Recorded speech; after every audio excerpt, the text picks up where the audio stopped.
ഈ വെട്ടിത്തിളച്ചുകൊണ്ടിരിക്കുന്നത് നമ്മൾ നല്ല നെയ്യുള്ള മട്ടണിൽ കുറച്ച് മട്ടൺ ചോപ്സ് ഉണ്ടാക്കിയിട്ടുണ്ടായിരുന്നു. അപ്പോൾ ഇന്ന് അതിൻ്റെ റെസിപ്പിയാണ്. ആദ്യം തന്നെ നമ്മൾ 1/2 കിലോ മട്ടൺ എടുക്കുകയാണ്, ഒരു പാത്രത്തിലേക്ക് എടുക്കുന്നു. ഇതിൽ നമ്മൾ പ്രത്യേകിച്ച് വഴറ്റിൽ പിടിക്കലൊന്നുമില്ല കേട്ടോ, എല്ലാം ഒന്നിച്ചിടാണ്. അപ്പോൾ കുറച്ച് ചെറിയ ഉള്ളി ചതച്ചതിട്ട് കൊടുത്തു. ഒരു 1.5 ടീസ്പൂണോളം വരും. പിന്നെ നമ്മളിതിലേക്ക് 1 ടീസ്പൂൺ ഇഞ്ചി, ഒരു 1.5 ടീസ്പൂൺ വെളുത്തുള്ളി എല്ലാം കൂടെ ചേർത്തിട്ട് പിന്നെ നമ്മളിതിലേക്ക് ഡയറക്റ്റായിട്ട് സവാള ചേർക്കുകയാണ്. സവാള സ്ലൈസ് ചെയ്തത്, ഒരുപാട് ചെറുതാക്കി മുറിക്കാനൊന്നും നിന്നില്ല, കാരണം ഇത് എല്ലാം കൂടെ ഒന്നിച്ച് നമ്മൾ കുക്കറിലിട്ടിട്ടാണ് വേവിക്കുന്നത്. പിന്നെ കുറച്ച് തക്കാളി, ഒരു തക്കാളി, ഒരു ഇടത്തരം ഒരു തക്കാളിയും പിന്നെ ഒരു വലിയ സവാളയും എല്ലാം കൂടെ ഇട്ടിട്ട് നല്ലപോലെ കൈകൊണ്ട് മിക്സ് ചെയ്തെടുത്തു. ഇനി നമ്മളിതിലേക്ക് മസാല ചേർക്കാൻ പോവാണ്. അല്പം മഞ്ഞൾപ്പൊടി, പിന്നെ അല്പം മുളക് പൊടി 1 സ്പൂൺ വരും, 1 ടീസ്പൂണോളം.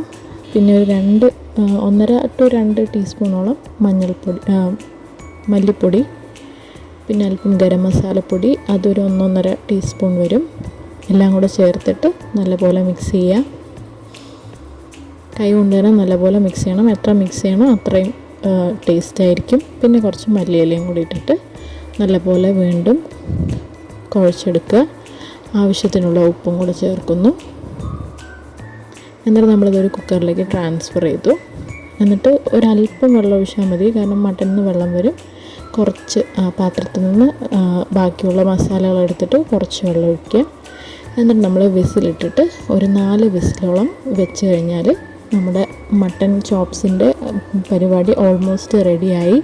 നല്ല നെയ്യുള്ള മട്ടനാണ്, അതുകൊണ്ട് നല്ല അതിൻ്റെ നെയ്യൊക്കെ ഇങ്ങനെ പിരിഞ്ഞ് നല്ലപോലെ വെന്ത് നല്ല ടേസ്റ്റിൽ വന്നിട്ടുണ്ട്. ഇനി നമുക്കൊരു ചീനച്ചട്ടിയിലേക്ക് അല്പം വെളിച്ചെണ്ണ ഒഴിക്കാം. വെളിച്ചെണ്ണ തന്നെ എടുക്കണം കേട്ടോ, വെളിച്ചെണ്ണയാണ് അതിൻ്റെ ടേസ്റ്റ്. ഏകദേശം ഒരു 2 ടേബിൾ സ്പൂണോളം വരും വെളിച്ചെണ്ണ. എണ്ണ നല്ലപോലെ ചൂടായി വരുന്ന സമയത്ത് വേണം നമ്മൾ മട്ടൺ ഒഴിക്കാൻ. മട്ടൺ ഇതിലേക്ക് ഇട്ട് കൊടുക്കാൻ അത് പ്രത്യേകം ശ്രദ്ധിക്കണം. എന്നിട്ട് ആ വെള്ളത്തോടു കൂടെ നമ്മൾ മട്ടൺ ചീനച്ചട്ടിയിലേക്ക് തട്ടി കൊടുക്കുന്നു. ഇനി ഇത് നല്ലപോലെ ഒന്നിങ്ങനെ കുറുകി വരും. അപ്പോൾ ഗ്രേവി നമുക്ക് എത്രത്തോളം വേണോ അതിനനുസരിച്ച് കുറുക്കിയെടുക്കാം. പിന്നെ ഞാനൊരല്പം കുരുമുളക് പൊടി ആഡ് ചെയ്യുന്നുണ്ട്. പിന്നെ ആവശ്യത്തിന് കറിവേപ്പിലയും, അത് സ്റ്റെമ്മോടുകൂടി തന്നെ ഇടണം കേട്ടോ, അപ്പോഴാണ് ടേസ്റ്റ്. എന്നിട്ട് നല്ലപോലെ ഉള്ളിലേക്ക് മിക്സ് ചെയ്ത് കൊടുത്തിട്ട് നല്ലപോലെ അതിന് ആ വെള്ളം ഇങ്ങനെ കുറുകി വരുന്നത് വരെ ഒന്ന് വെയിറ്റ് ചെയ്യുക. അപ്പോൾ ഏകദേശം കുറുകി വന്നിട്ടുണ്ട്. ഞാൻ ഈ ഒരു സ്റ്റേജിൽ ഇത് ഓഫാക്കുകയാണ്. നിങ്ങൾക്ക് ഇനിയും കുറുക്കിയെടുക്കാം. പിന്നെ മട്ടൺ നല്ലപോലെ ഫ്രൈ ആക്കി എടുത്താലും നല്ല ടേസ്റ്റാണ്. അപ്പോൾ ഇവിടെ പലഹാരത്തിനൊക്കെ എടുക്കാനായിട്ടായിരുന്നു. അപ്പോൾ നമ്മൾ ഈ ഒരു ഇതിൽ ഓഫാക്കുന്നു. അപ്പോൾ നല്ല ടേസ്റ്റാണ്. എല്ലാവരും ട്രൈ ചെയ്തിട്ട് ഫീഡ്ബാക്ക്